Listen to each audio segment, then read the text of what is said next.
I said, Brenda, now do you have to film me for this and put me on television? And she said, well, yeah, Matt, why wouldn't you want us to? So sometimes people take things you say out of context. They clip, slice, and dice, and next thing you know, there's a clip of you saying something that you don't even remember saying and isn't really in context. She said, well, just don't say anything bad. And it has reminded me, so last week I was up in Graceville campaigning with Governor Scott and my dad. It's actually in my dad's state Senate district, which I'm running for. And we were up in Graceville, and someone asked a question about what it was like when we had to be opposite the folks in South Florida on an issue. And isn't that tough? And I said, it's not tough at all. We've got all the guns, and we're better shots than they are. Which I thought was a brief moment of levity. And then I got to read in the St. Pete Times the next day that this goofy guy from the Panhandle is wanting to take up arms against South Florida. So it can happen, Brenda. It can happen. Wait till I finish editing. Right. I'll be auto-tuned. The legislative session was the best one I've had since being over in Tallahassee, because I did the stuff that I think is critically important for all of us. First, and that is to kill the bad bills. If we don't pass a single one of the bills that we talk about to do reforms, I think we can still have a successful session if we get the bad bills and kill them. There's a couple of those I just wanted to hit on very briefly. The first, and we talked about it for hours and hours in this room, was to stop the implementation of Obamacare in the state of Florida. And to not do, thank you. And by the end, that was not an easy task. The governor believed in taking federal money to expand the Medicaid program, going from 1 in every 6 Floridians on Medicaid to 1 in every 4 Floridians on Medicaid.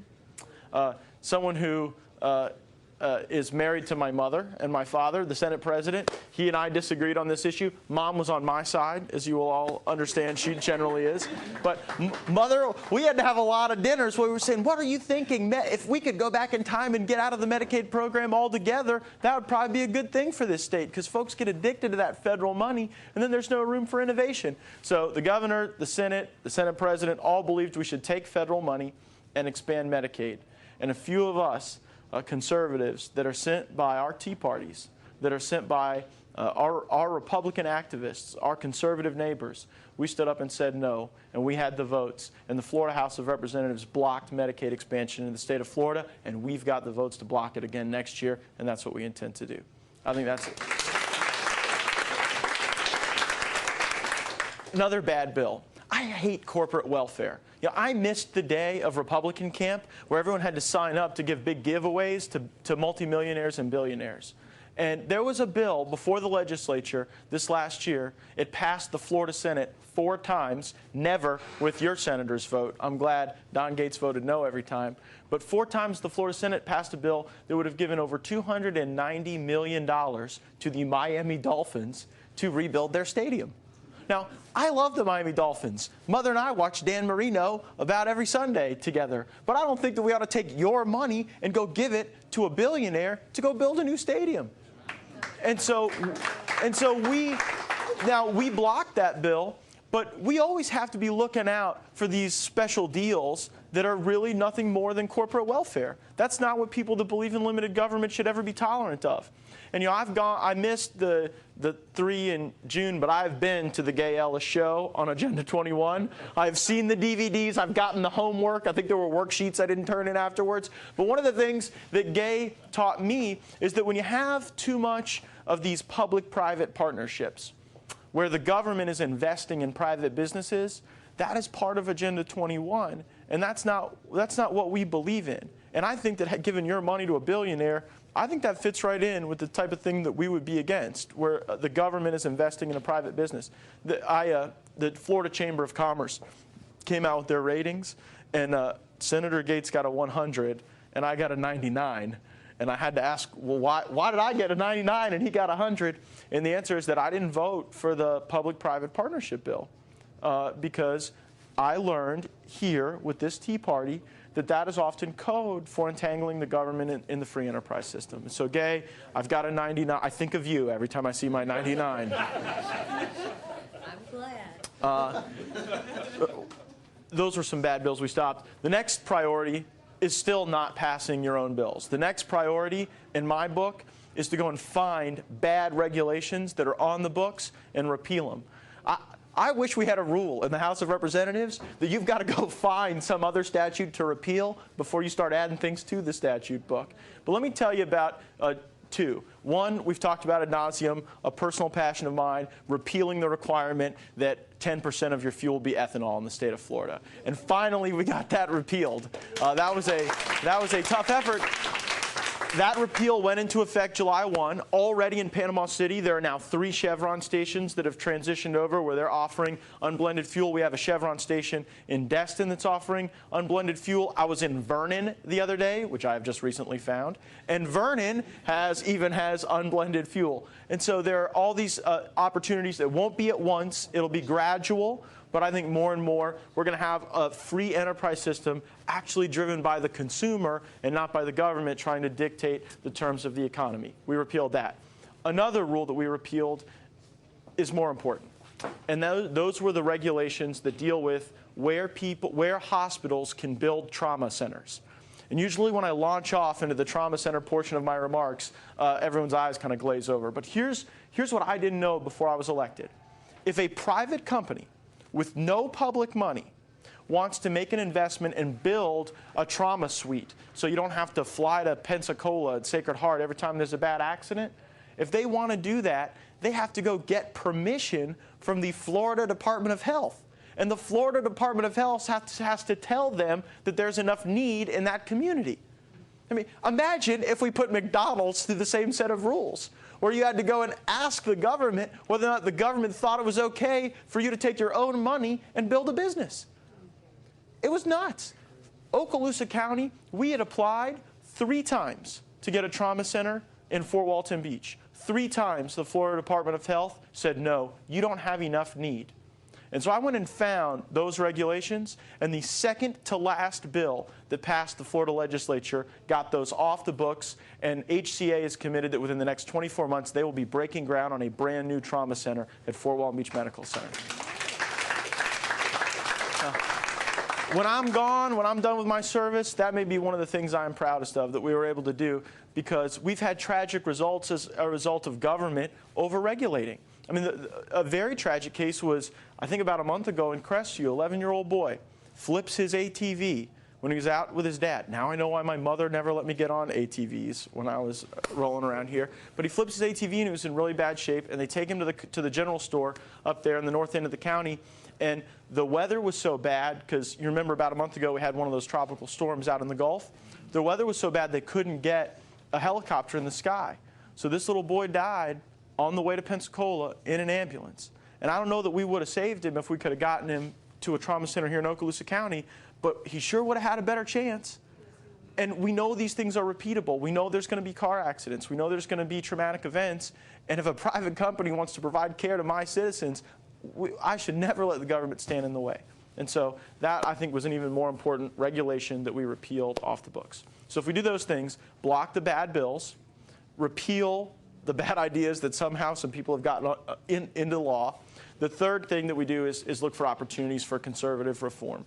And I chaired the Criminal Justice Committee this last year, and to me, it was important to start with the most important cases first. And as we've talked about with this group, I think it is nuts that people get to stick around on death row for 20, 25, 35 years before they're executed.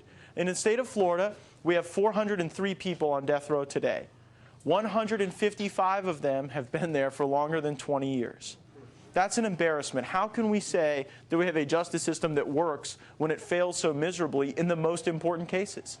And so I authored and passed the Timely Justice Act. It's going to get rid of the frivolous appeals that don't speak to guilt or innocence. These are the types of appeals of, well, you know, yeah, I did it, I've confessed, but you didn't hire the right expert to evaluate my rough childhood.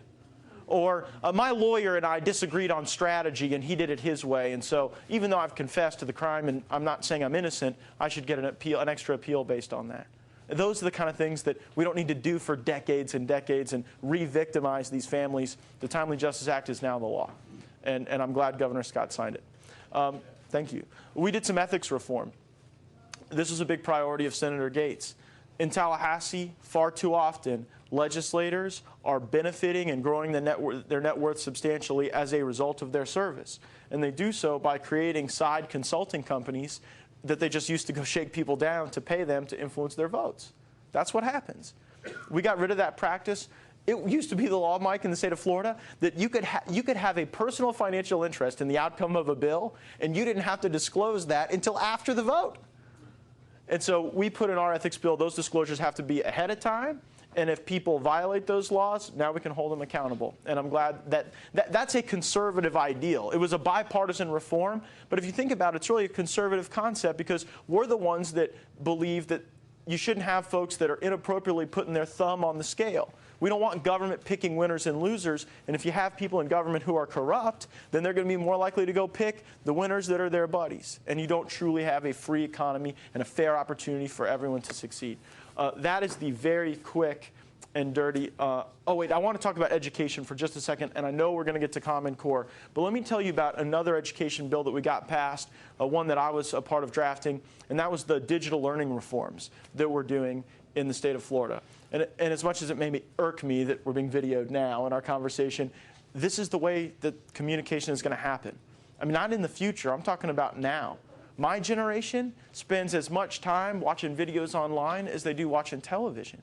And so this is the wave of the future. Spreading content that you can scale to the moon through the internet. I think education should be no different. And I think that government should never own the monopoly on education. I think that we ought to create educational entrepreneurs whenever we can. I know I stole that line from Pete a number of years ago, but I use it all the time, Pete. So here's what we're going to do as a result of this bill. Let's assume you've got a teacher in Lake City who is just the best physics teacher. And she's developed some really good learning strategies to be able to get people to learn the content, recall it, and use it. Well, why should only the people in Lake City get the benefit of that teacher? Why not give that teacher a platform where they can upload their content and market it like any other business?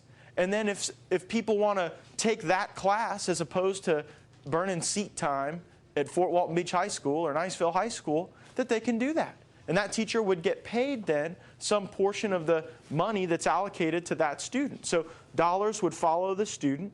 And we would create educational entrepreneurs where if someone was bright and energetic about teaching, you don't have to relegate them to a life of poverty for 5 years or however long until they get to enjoy their retirement benefits. You actually could have a path where someone could become a millionaire by developing a creative learning strategy.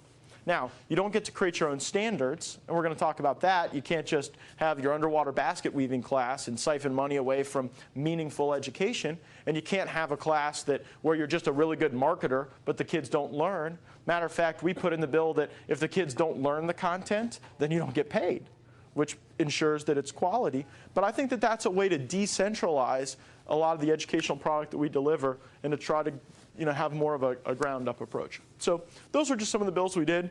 I know you guys want to talk about a lot. I could go on forever just telling you stories about how bills passed or how bills failed, but it might be more fun to hear from you. Is that all right, Brenda? Yeah. All right, cool. What do you guys want to talk about? Yes? My question is, what is your take on immigration? What's my take on immigration? Yeah, what is your take? What position, or what kind of law would you like to be implemented? Yeah. Well, I was a proponent and co-sponsor of the E-Verify legislation that we kind of partially drafted at a whiteboard session in this room. And that did not pass. And there are still folks who are very angry with me as a result of my effort in that respect. I still believe that E-Verify is the right thing for the state of Florida to do. Now, I've looked at this Senate bill that has been sent over to the House. There are parts about it I don't like. I don't think that the representations regarding border security are strong enough. I don't think that there's any triggers if those metrics aren't met. But there are parts of the Senate bill that I do like. And let me tell you why. It is ridiculous that Canada allows twice as many skilled worker visas into their country as we allow into ours. These are people who are engineers, doctors, people who are pharmacists that can actually do highly skilled labor. Canada lets twice as many of them in as we do. Why? Because the overwhelming majority of our visa allocations are for family reunification. Rebecca knew it. I don't have any footballs, Rebecca. For family reunification. Well, what's the problem with that? You don't have any guarantee that that person coming over is going to be a contributor to the economy. They could be someone who's there to take and not give. And so why do we have to view immigration as pro or anti? I don't buy into that dichotomy. I believe that we can say, what do we want immigration to do for this country? Because we're going to have immigration. Yeah, we want to make it better, Lee, but how do we do that? I think we have to use immigration as an economic development tool. That's the way immigration has always worked here. People have come who have contributed. Ethnic groups have come over in different groups who have made substantial contributions. So let's find areas where we need more scientists or need more engineers. And if there are people from other countries that are willing to come here and do highly skilled work and make our economy more robust and vibrant, let's take all of them we can get. But then to pay for, or to balance that out, let's get rid of a bunch of these family reunification visas that are just bringing over people that are going to be burdens, not contributors. That's a good thing in the Senate bill. And I hope they do that. Yeah, but I guess my concern is securing the border. I think that's always been the concern. Sure. Because in 1986, we went through the same exercise. And we got amnesty. And so I'm afraid that we're going to... Yeah. I mean, right now, I know that the Senate bill is basically dead. But what I'm thinking of is, what if you have a suggestion? Yeah, that's the problem. The problem is that there's all kinds of flowery language in the bill that talks about border security. But, I mean, Ed, if there's no accountability, if there's no metrics, if there aren't clear, things that have to be met and consequences when they aren't met, then aspiring to a goal is meaningless. And frankly, with the trust that the American people have in the federal government right now on the immigration issue, I don't think that we can trust that the border security elements are sufficient. But I think it's not like we can't fix that, by the way. That should be fixed. Yeah, but it's not like it's not like we're unable to do it. It's just it's a willpower issue. We don't want it. Right. All right. Cool. Thanks for your question. Appreciate it. Step right up, Robert. You said you had a few questions for me. Robert Wyndham, Miramar Beach. You touched on E-Verify. Yep. I don't believe illegal aliens should be able to work in this country. So why hasn't E-Verify passed in Florida? Second question. I was very, very excited that the House passed the anti-Sharia law, but extremely disappointed the Senate did not do it, and I'd like to know why. Sharia is bad. It's bad, especially for women, but it's a bad thing for this country. Yep. It should not be in our court system. So I want to know why it didn't pass. Those are fair questions. The E-Verify, we were moving the E-Verify bill in the House. It was going to pass the House, and it died in the Senate. And I've said by how many votes? Who can raise their hand and guess? There's 40 members of the Florida Senate. Not two. Not two. That was, the Sharia law bill died by 2 votes. 4 votes. We lost in the Senate by 4 votes. And the reason, Robert, is this. We start out on E-Verify with no Democrats. We just have the Republicans. Then we lose the Miami-Dade Republicans. And we still could have passed the bill. But where we lost is that we lost otherwise staunch conservative Republicans who live in the central part of the state where there's a lot of citrus agribusiness. And they simply could not go back and tell the agribusiness interests in their districts that they voted for E-Verify.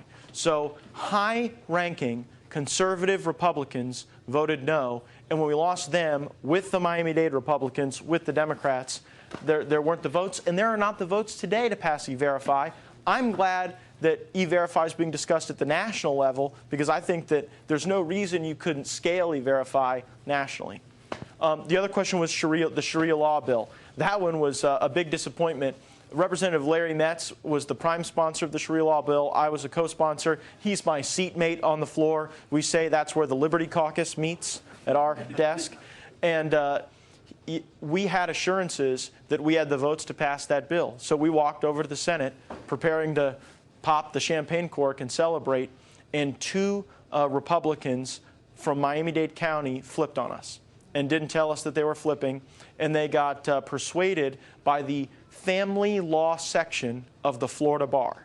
The family law section of the Florida Bar said that we would invalidate countless foreign marriages by doing this, which was a complete red herring, not true, easily to it would have been a piece of paper to go file to get an American marriage. I think that we can get those votes back, and so we'll be back on that issue. And I'll make a prediction. We have failed for 3 sessions on the Sharia law bill. I predict we will pass it next session. What can we do to help you get that through the Senate? If it's all right with you, I can get for Brenda or Gay the vote count of who was yes, who was no. Now, if we had the exact same vote count on a pure, on the bill itself, it would pass. The issue was, since we were bringing the bill up over from the House of Representatives, it came over at a certain point in the session where it required 2/3 for the Senate to bring the bill up, and we failed our 2/3 margin by 2 votes. But we have a majority of the Senate that would pass it, and that's why I'm optimistic. But I can get you the list, because let me tell you something. On the ethanol bill, I saw it. I saw the impact of hundreds of emails hitting these email boxes. One legislator came up to me, Matt, and said, "Matt, I didn't know you had that many people that had email addresses in Okaloosa County." But they have all emailed on the ethanol bill.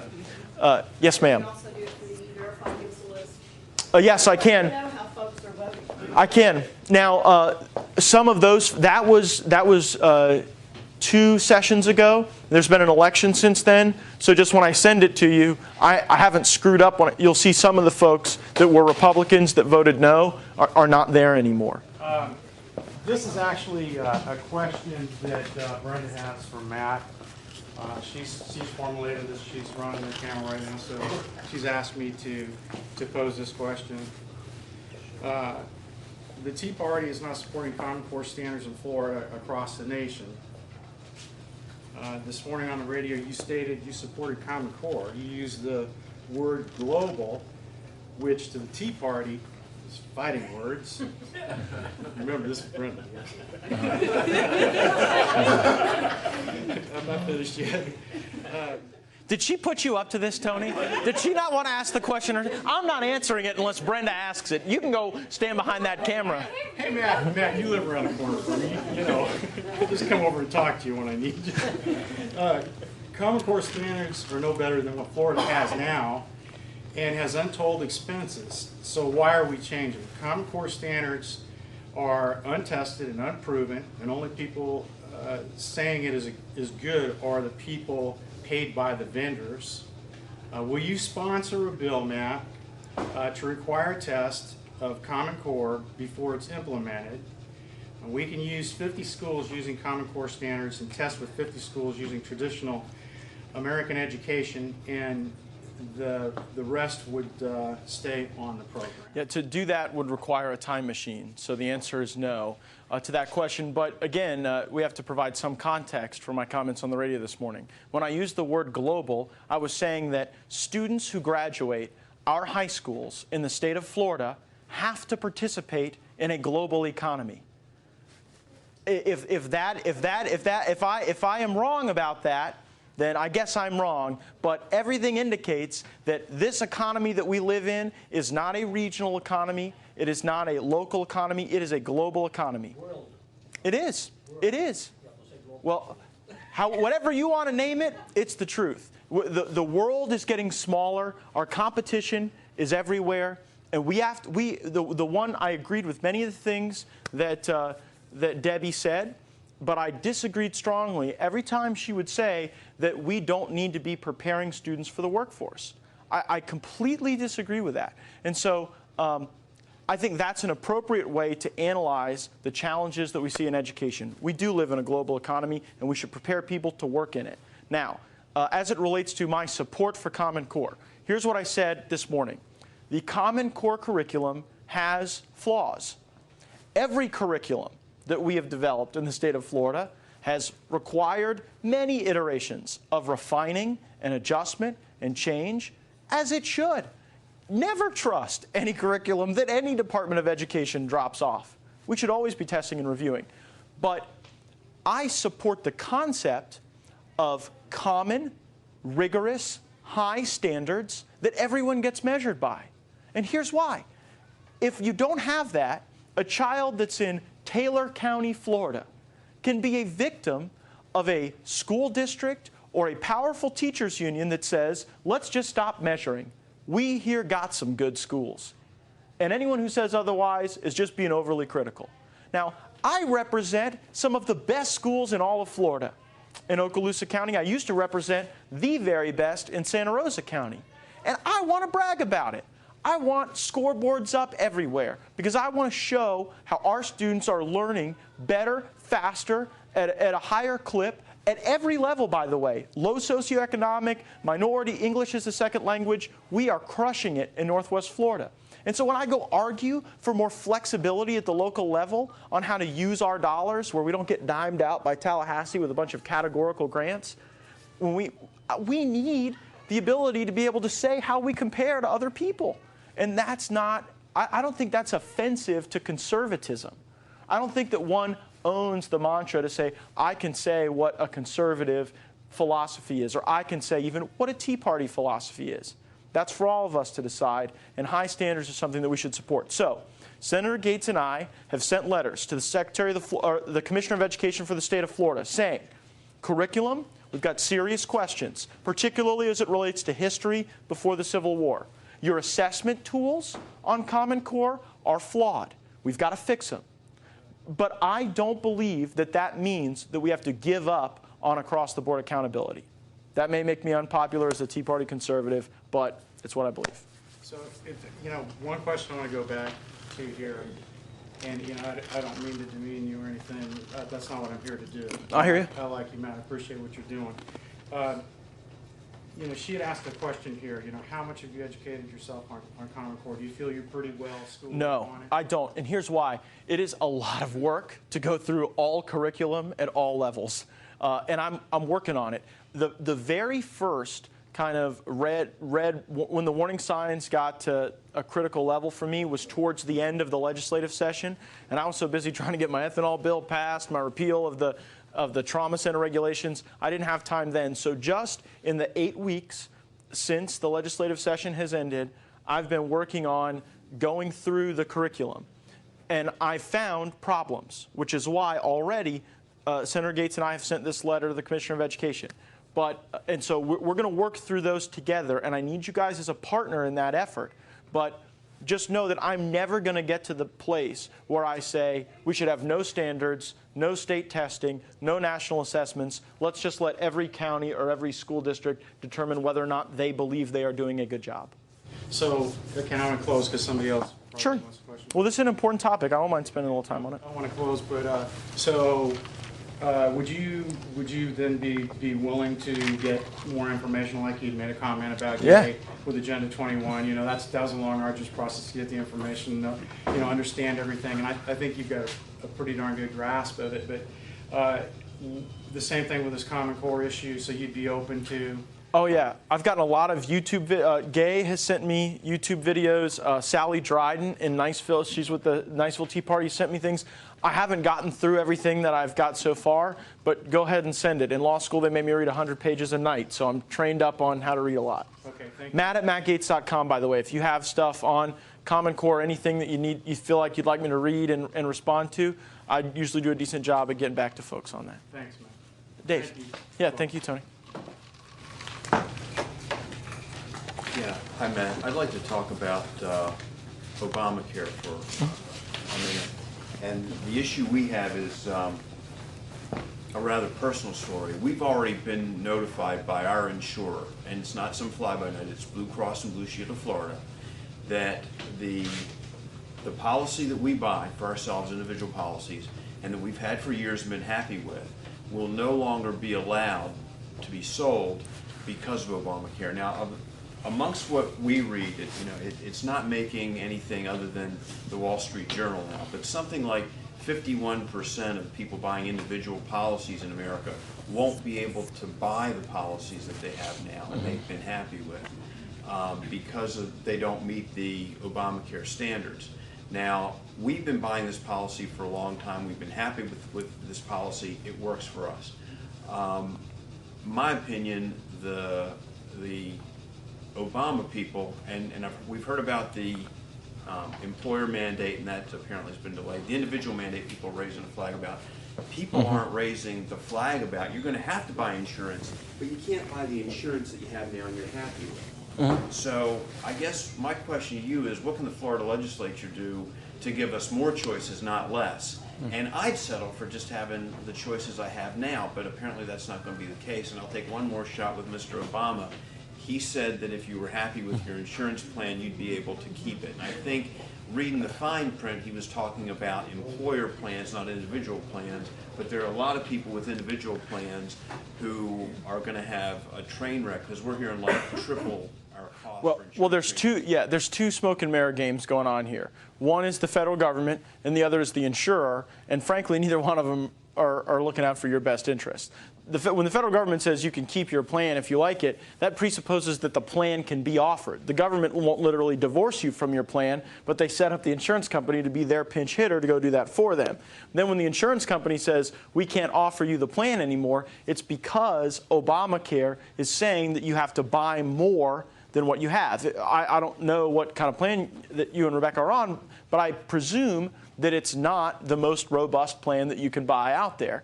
Those plans are going to be in better shape than yours. So the question is, what can we do in the state of Florida? Here's what a bill we passed in the Florida House that died in the Florida Senate.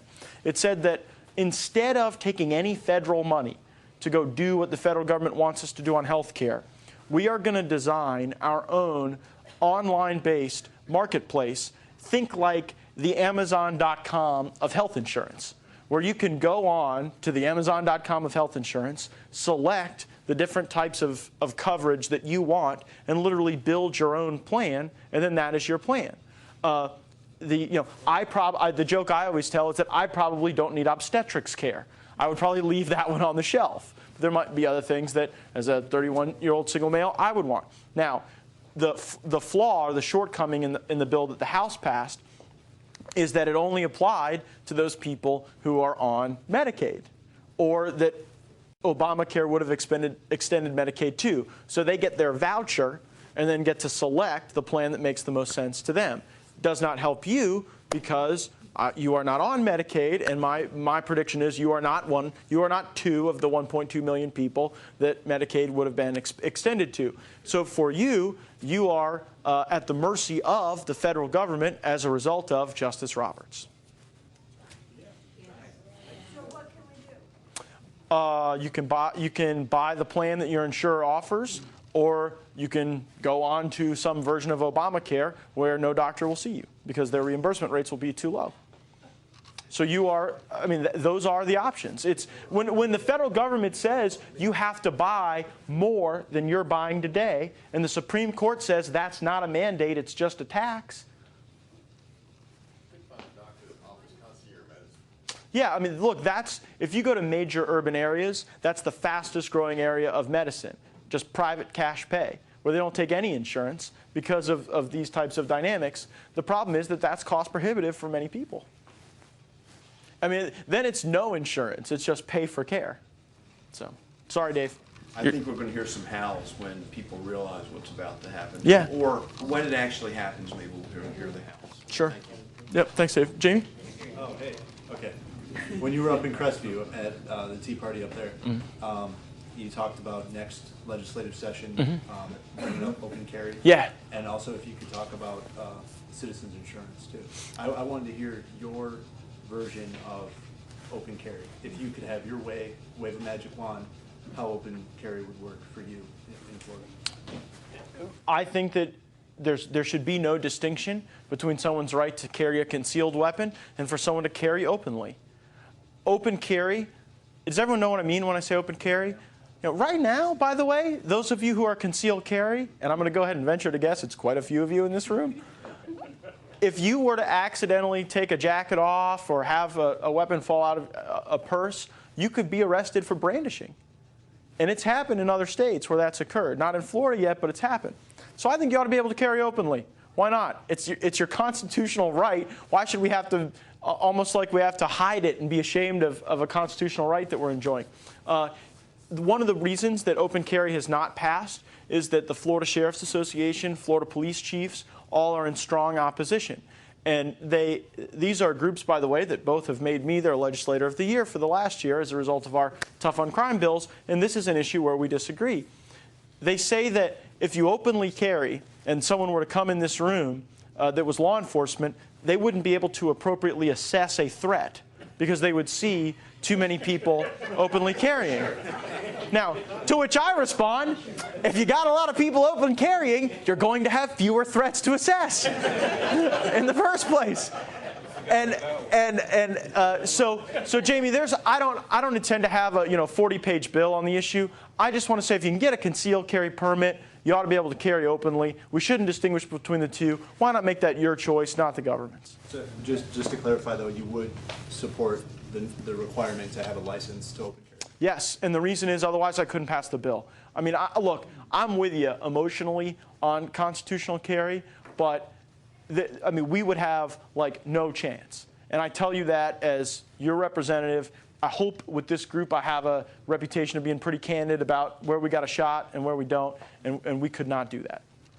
So I say let's make a move on open carry. Jamie mentioned with citizens. So Oh yeah, I'm sorry, I didn't answer that. I'll be good and say please take care of that for him too. And I'll get to put a plug in that people on Okaloosa Island do not use Citizens, so don't get upset at us about that on Citizens. I'm with you on your position there. But my question was that you've talked about charging different rates on tuition depending on majors in order to encourage people to be employable when they graduate. And can you tell us some more on that and if anything's planned for the next session? Yeah, Rebecca has asked me to share two very unpopular views that I have with you, and I'm willing to do so and share those with the world, apparently. I think that people that have citizens insurance should pay more. I think we should raise their rates. Their rates are actuarially unsound. They would need to go up nearly 17% almost immediately for them to be actuarially sound. And I don't think it's conservative or fair or moral to take money from people who are not on citizens insurance and go use that money to subsidize risk that someone else has chosen to take. I think if you want to take risk, don't ask other people to subsidize it for you. Because I don't know if everyone checks their insurance bill very carefully, but you all pay an assessment to pay citizens' claims. And even with you paying those assessments, and even with no major storms, Citizens is still actuarially unsound. They still don't have cash reserves. And so imagine what happens if a storm hits. So I believe we ought to raise rates. And I believe that no Floridian has a right to a Citizens insurance policy. If you're on Citizens and someone's willing to take you out that's a private provider, you shouldn't be able to say, no, I'd prefer to stay in Citizens. You should be taken out. If there's people willing to sell you the product, you should not have to be getting that product from the government. It's like an old adage. If you can look in the phone book and find 3 places that sell it, the government shouldn't sell it. Now, Pete, you can get with me on that one, right? Oh, yeah. So I want to raise rates for people on Citizens. Now, we had a bill that would have done that, by the way, and it failed by 6 votes, not in the Senate, but in the House. It failed in the House of Representatives because you've got too many people who represent coastal areas where this is unpopular. And I got to be honest, this was a tougher vote for me than for the guy living in Apopka who can't smell salt air from anywhere in his district. It's a tough vote for me because I represent a lot of Citizens policyholders out on the beach who are not happy that I have this view, but it's the right thing to do. Tell us about the catastrophic storm. The CAT fund? Yeah. Okay, so the insurance companies back in 2010 came to the legislature and said the reason that prices are so high this was back in 2006. The reason prices are so high is that we have to go buy reinsurance from Warren Buffett and these major capital groups, and the cost of that is too high. So we would like you, the state of Florida, to make it cheaper. So the state of Florida said, fine, we will enter the business as the state of selling reinsurance to Allstate and State Farm and Southern Oak and all these other companies. And when we did that, I know this will be hard for you to believe, Tom, but we screwed it up. And we were actuarially unsound. So now you pay an assessment not only for those on Citizens, but for the CAT fund to subsidize the reinsurance that billion-dollar companies like Allstate and State Farm purchase. And the next storm? If a major category like 4 or 5 storm were to hit Homestead and run up the eastern seaboard of Florida, taking out all that insured Citizens value in Miami-Dade, Broward, and Palm Beach counties, the state sales tax would have to go up at least 2 cents, and you would see all those assessments go from $25, $35, they would triple or quadruple. That would be the impact if you had a big storm that took out that much value. The other question was the college, another unpopular view I have. I think that if someone shows up to a college, a state college or university, and says to us as taxpayers that they would like us to subsidize their education to a large degree. I mean, tuition is a very small part of the cost of education. We subsidize a good portion of it. We should have some skin in the game on what it is that they're learning. Because kids that roll into college and say, I want to get an English degree, or I want to get a history degree, or a psychology degree, or a political science degree, like I have, are getting an education that is functionally worthless in the economy. Half of the people in this country that graduated college last year are unemployed today because they got worthless degrees. And so I think if kid number 1 shows up and says, I want to get a material science degree, and kid number 2 shows up and says, I want to get a Slavic languages degree, kid number 2 should get less of a subsidy from you than kid number 1. And then they'll have to borrow more money from private companies in the student loan market. And eventually, those loans won't be bankable because they'll have to deploy more capital on the front end with less of a likelihood of return on the back end, and you won't be able to get a student loan to go get a language arts degree.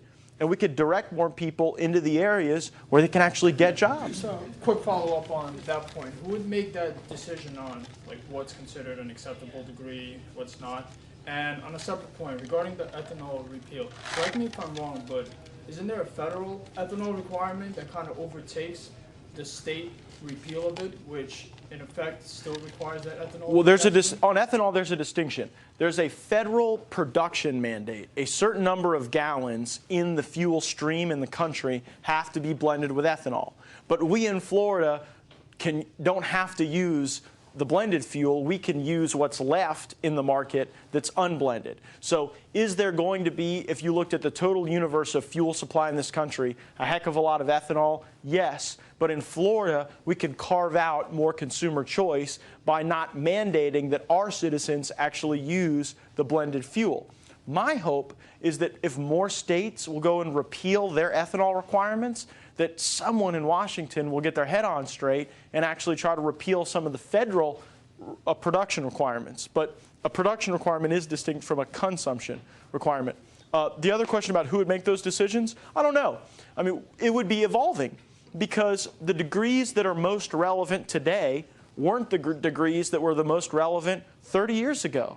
And they're probably not the same degrees that will be the most relevant 30 years from now. And so I think you have to have, a span of time that you look at, and you actually have to lash it to the available jobs in the economy. I mean, today, there are 1 million jobs in America that are vacant in the areas of science, technology, engineering, and mathematics because there are not enough qualified people to fill those jobs. So they sit vacant long enough, and then what happens to them? Where do they go? China, India, increasingly Costa Rica. Yes, Gay. You've been waiting patiently.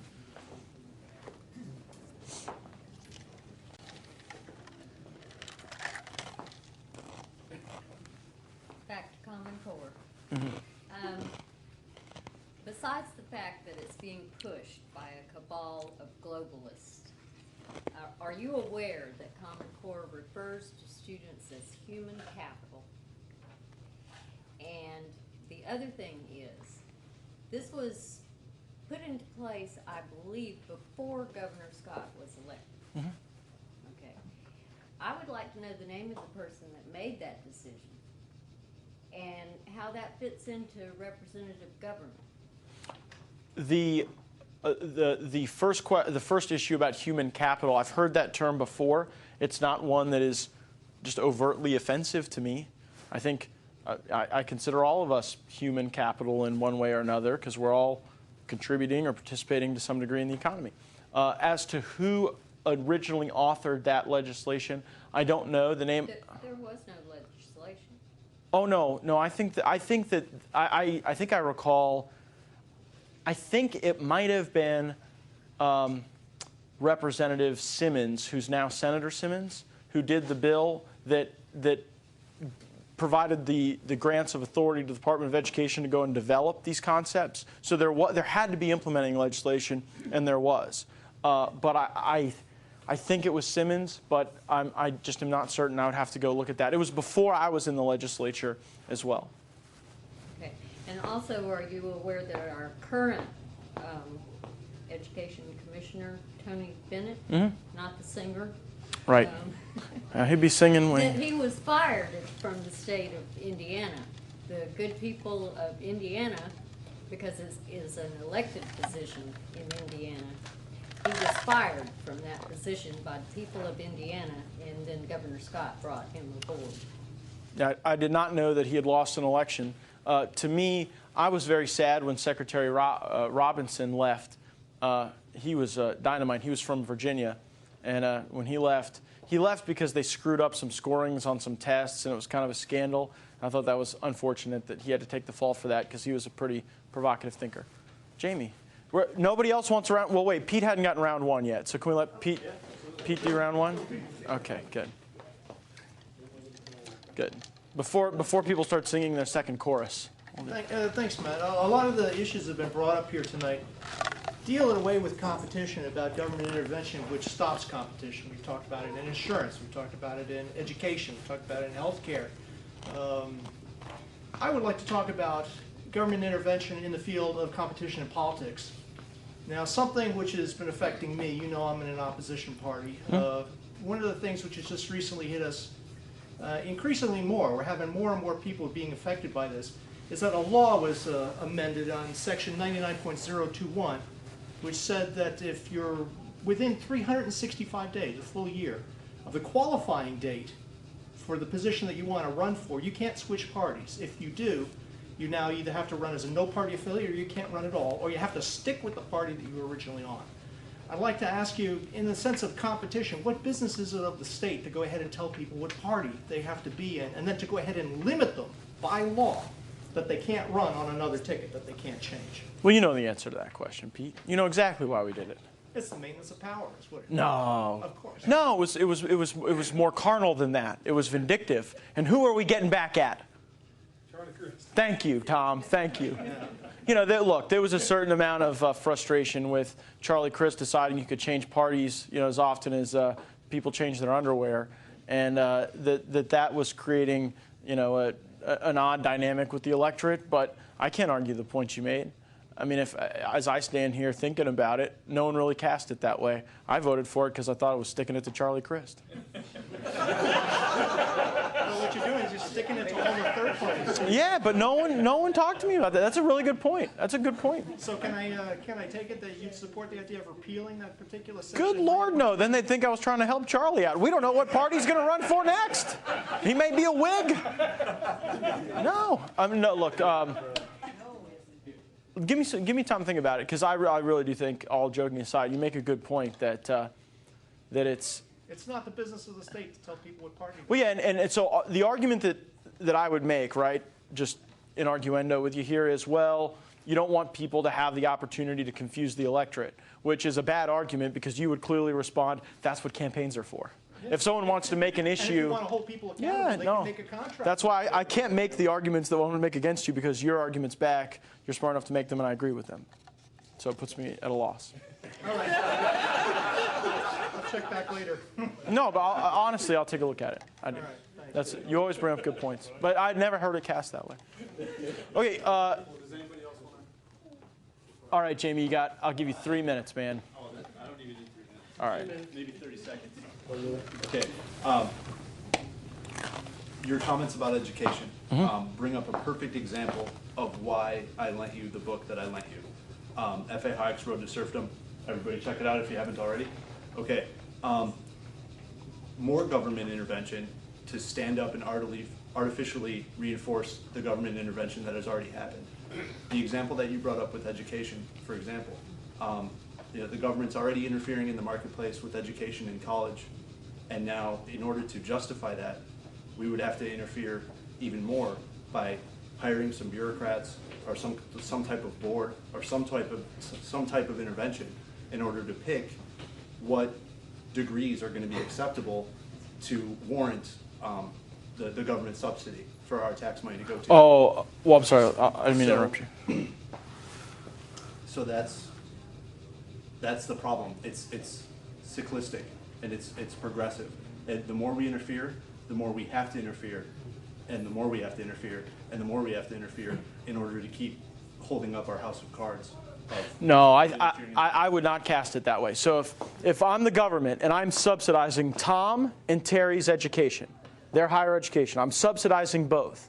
But I've come to the conclusion that Terry's education, you know, he's getting a psychology degree. And we know, based on data, that 80% of the students that are graduating with psychology degrees are not going to get work at all, and then even a higher percentage of them are not going to get work in their field. So I decide I'm subsidizing them both at X dollars, whatever that is. Now, I'm only going to subsidize Terry at 50% of X. Have I intervened more, or have I intervened less as the government? I would say I've intervened less.